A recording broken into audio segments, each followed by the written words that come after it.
FIFA futsal world cup 2024 ফাইনালে মুখোমুখি হতে যাচ্ছে চিরপ্রতিদ্বন্দ্বী ব্রাজিল বনাম আর্জেন্টিনা। আর্জেন্টিনার সামনে দ্বিতীয় শিরোপা জয়ের সুযোগ, অন্যদিকে ব্রাজিলের সামনে হেক্সা জয়ের হাতছানি। ফুটসাল বিশ্বকাপের সেমিফাইনালে ফ্রান্সকে 3-2 গোলে হারিয়ে ফাইনালে আর্জেন্টিনা ফুটসাল টিম। এদিকে সেমিফাইনালে ইউক্রেনকে 3-2 গোলের ব্যবধানে হারিয়ে ফাইনালে আসে ব্রাজিল। আগামী 6 অক্টোবর বাংলাদেশ সময় রাত 9টায় ফাইনালে ব্রাজিলের মুখোমুখি হবে Argentina futsal team. Futsal world কাপে আর্জেন্টিনা বনাম ব্রাজিল পরিসংখ্যানে কে এগিয়ে?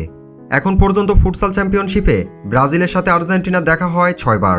এই 6 ম্যাচ মুখোমুখিতে ব্রাজিল জয়লাভ করেছে 3টিতে এবং আর্জেন্টিনাও জয়লাভ করেছে 3টিতে।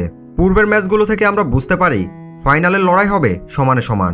আপনারা কি মনে করেন, কোন দলের হাতে উঠবে শিরোপা? কমেন্ট করে জানিয়ে দিন।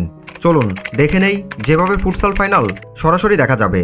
ফিফা প্লাস, বেইন স্পোর্টস কানেক্ট, ফক্স স্পোর্টস 1 এই চ্যানেলগুলোতে সরাসরি ম্যাচটি উপভোগ করতে পারবেন।